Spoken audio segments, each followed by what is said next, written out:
There's a new report out which finds that young women are trending liberal and that young men are not trending more liberal. The Hill has a piece. 44% of young women counted themselves liberal in 2021 compared to 25% of young men, according to Gallup. The gender gap is the largest recorded in 24 years of polling. The finding culminates years of rising liberalism among women ages 18 to 29 with no increase in their male peers. The article notes, quote, several societal forces have conspired to push young women to the left, including the Me Too movement, former President Trump, rising LGBTQ identification, and most recently, abortion policy. Slow cooking trends in marital status and educational attainment have also nudged the needle. There's another aspect to this. All of that is true. There is a ton of nonsense about masculinity out there that I believe is impacting the number of men willing to say that they are on the left. Now, I think some of them are on the left but are unwilling to say it, but that's difficult to actually prove. So we can even keep it outside of this discussion. That's just an opinion that I hold.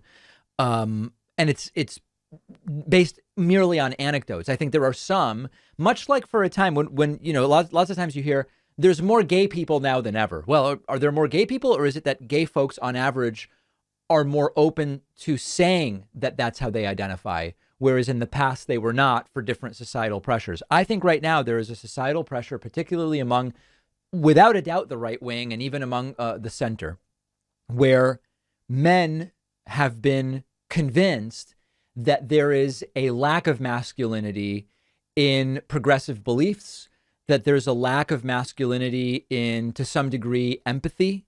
You look at silly little things like the electric vehicle thing. We recently talked about Marjorie Taylor Greene suggesting that Pete Buttigieg's support of electric vehicles is somehow feminine, that it's emasculating for a man to drive an electric vehicle. And of course, there it was homophobic.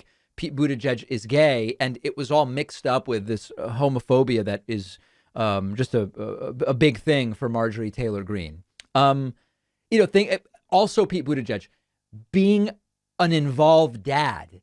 When Pete Buttigieg and his husband had twins, Pete Buttigieg took paternity leave, and he was widely ridiculed by the right. Lauren Boebert even saying, what, is he chest feeding? That's a quote. Is he chest feeding? And again, the idea that gay man paternity leave, well, it must be somehow feminine. Well, he's just being a good dad. That's all it is. And so I believe that that's a factor as well. And sadly, some of these sort of guru type figures that are predominantly appealing to those on the right, although Jordan Peterson appeals to many on the left as well. I'll be totally upfront about that.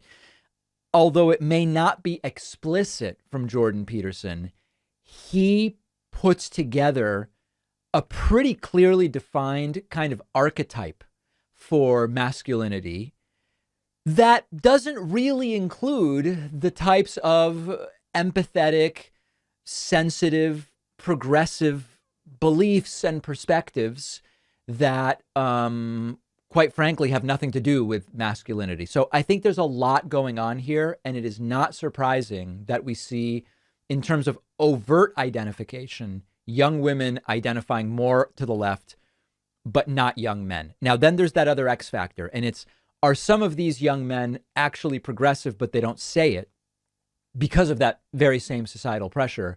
And I don't know the answer to that. Someone who knows more about research methods might be able to say, well, here's how you could study where there is a sort of reticent progressivism among some young men. Let me know your thoughts. I don't think this is particularly good if I'm passing some kind of a moral evaluation of it. I don't think it's a particularly good thing for society. Let me know your thoughts. Find me on Twitter at @dpacman. And if we get some interesting feedback, we'll do a follow-up. One of our sponsors today is BusyBox Child. I know that there are many parents in our audience. This is for you. BusyBox Child offers really great subscription boxes for kids filled with sensory toys that will help your toddler to elementary age child stay off screens and do some really interesting stuff. Technology use by kids is at an all-time high, especially after the pandemic. Playing off of screens is really critical for development, for cognitive development, social, emotional well-being for kids. It's an ideal opportunity for parents to engage with kids as well.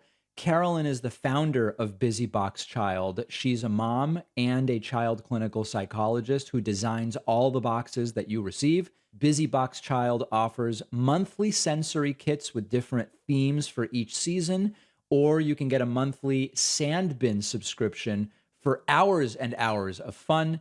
Check out their mini jars and mini kits for playtime on the go. Busy Box Child is a small business that supports The David Pakman Show. Support them. Go to busyboxchild.com and use the code PAKMAN for 10% off. The link is down below.